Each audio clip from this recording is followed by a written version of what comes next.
அனைவருக்கும் அன்பு தமிழ் வணக்கம். இனிய நாள் இது, இன்ப நாள் இது. நான் வரும்போதே சிந்தித்த ஒன்றுதான், இன்னைக்கு நான் குறைவாக தான் பேசணும், ஏன்னா நிறைய பேசிட்டு இன்னைக்கு செயலில் காட்டி கொண்டு இருக்கிறோம். இன்னைக்கு 70 லட்சம் ரூபாய் மதிப்பிலான பெஞ்ச் டெஸ்க், அதையெல்லாம் நம்மளுடைய உபகரணங்களை எல்லாம் நம்முடைய ஹண்டாய் மொபைல்ஸ் நிறுவனம் வந்து நமக்கு கொடுத்துருக்குறாங்க. நம்முடைய ஒரு பள்ளிக்கூடம் மட்டும் கிடையாது, எனக்கு தெரிந்து தமிழ்நாடு முழுக்க கிட்டத்தட்ட சற்றொப்ப 7 கோடி ரூபாய்க்கு இந்த கல்விக்கான உபகரணங்களை தந்த அவர்களுக்கு நம்ம ஒரு அரங்கம் நிறைந்த கைத்தட்டல் தரணும். My sincere thanks to Mr. Hyu Min Ho.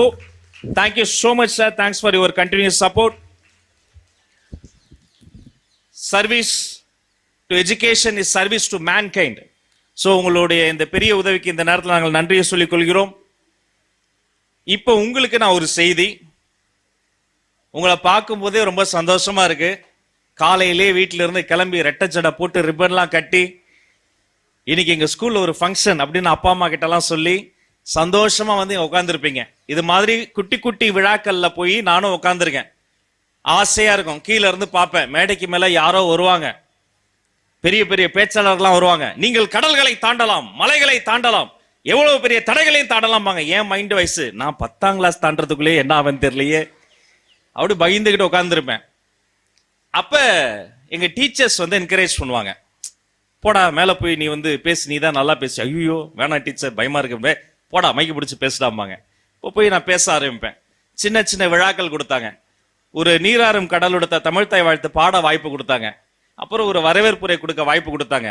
வர்ணனை செய்ய வாய்ப்பு கொடுத்தாங்க. ஏதோ ஒரு லாஸ்ட் பெஞ்ச்ல உட்காந்துக்கிட்டு என்ன செய்யறதுன்னு தெரியாம இருந்த என்ன என்னுடைய ஆசிரியர் பெருமக்கள் தான் மீண்டும் மீண்டும் வாய்ப்புகளை கொடுத்து என்னை பேச வைத்தாங்க. நம்ம அப்பா அம்மா இருக்காங்க பாருங்க, இந்த பள்ளிக்கூடத்துல உங்களை சேர்த்தப்ப எப்படியாவது என் பொண்ணை காப்பாத்துறங்க. தன் குழந்தை ஜெயிக்கணும்னு நினைச்சா அப்பா அம்மா, தன்னிடம் படிக்கிற எல்லா குழந்தையும் ஜெயிக்கணும்னு நினைச்சா அவங்க தான் ஆசிரியர்கள், டீச்சர்ஸ். அவர்களினுடைய கவனம் முழுக்க உங்க மேலதான் இருக்கும். பதிலுக்கு நீங்க செய்ய வேண்டியது ஒன்னே ஒண்ணுதான், உங்களுக்கு வேணுங்கிற எல்லாத்தையும் நாங்க செய்வோம். உங்களுக்கு தேவைப்படுற அடிப்படை வசதிகள், கல்வி சார்ந்த விஷயங்கள் அத்தனை நீங்க நீங்க கேட்க வேணாம், அது போட்டி போட்டு நாங்க செய்வோம்.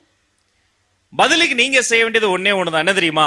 உங்களுடைய தன்னம்பிக்கை வளர்த்துக்கங்க, தமிழார்வத்தை வளர்த்துக்கங்க, தலைமைத்துவ ஆளுமை வளர்த்துக்கங்க. 3 விஷயத்தை நீங்க வளர்த்துக்கணும். முதல்ல என்னது? தன்னம்பிக்கை. என்னமா?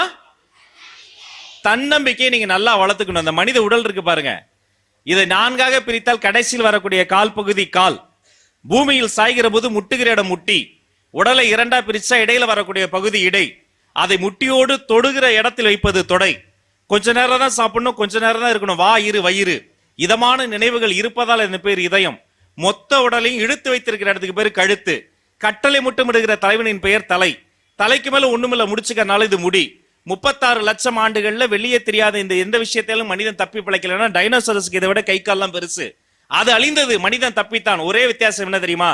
மற்ற விலங்கினங்களுக்கு இல்லாத ஒன்று மனிதனுக்கு இருந்தது. அது கையோ காலோ வலிமை அல்ல, தன்னம்பிக்கை என்ற ஒன்று இருந்தா போதும். வாழ்க்கையில யாரு வேணா ஜெயிக்க முடியும். தன்னம்பிக்கை வளர்த்துக்கங்க, தமிழார்வத்தை வளர்த்துக்கங்க. அதற்கு சாட்சி நான் தான். இன்னைக்கு இந்த மேடையில் நான் நிக்கிறேன்னு சொன்னா, எங்கோ பிறந்து எப்படியோ வளர்ந்து வாழ்க்கையில என்ன பண்ண போறோம்னு தெரியாம கிடைத்த வாய்ப்புகள் எல்லாம் போய் வேடந்தாங்கள் பறவை போல வாழ்ந்தேன. இன்னைக்கு இங்க வந்து மாண்புமிகு அமைச்சரா நிக்கிறேன்னு சொன்னா, அதற்கு என்னை போன்ற ஏழை எளிய மக்களையும் எளியோரையும் கைப்பிடித்து தூக்கி விடுகிற மாண்புமிகு முதலமைச்சர் அண்ணன் சி ஜோசப் விஜய் என்ற ஒரு மாமனிதர் என் தமிழார்வம் கண்டுதான் என்னை கைப்பிடித்து தூக்கி விட்டார். 3வது என்ன தெரியுமா? அது தலைமைத்துவ ஆளுமை, லீடர்ஷிப் குவாலிட்டி. இன்று மேடையில் வைத்த அன்பு சகோதரர் ஹானரபிள் மினிஸ்டர் அவர்களுக்கு நான் ஒரு புத்தகம் பரிசளித்திருக்கிறேன். அது என்ன தெரியுமா?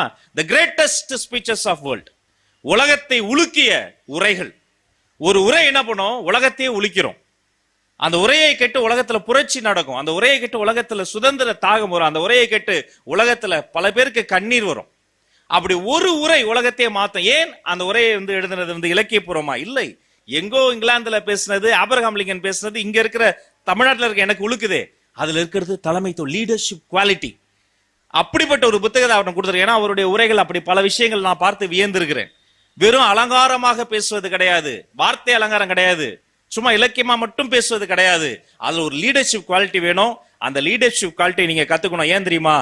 இனி அடுத்து வரக்கூடிய விழாக்கள்ல நாங்க மேல இருந்து நீங்க கீழே இருந்து போதும், நீங்க மேல வந்து பேசணும், அதையெல்லாம் நாங்க பார்த்து ரசிக்கணும். நீங்க சீஃப் கெஸ்டா வரக்கூடிய அளவிற்கு நீங்க உங்களுடைய லீடர்ஷிப் குவாலிட்டி வளர்த்துக்கணும் சொல்லி உங்கள் அத்தனை பேருக்கும் நல்லதே நடக்கட்டும், நலமே சொல்லட்டும் என்று வாழ்த்தி விடைபெற்று செல்வது உங்கள் அன்பு சகோதரன் ராஜ்மோகன். நன்றி. தமிழ் வணக்கம்.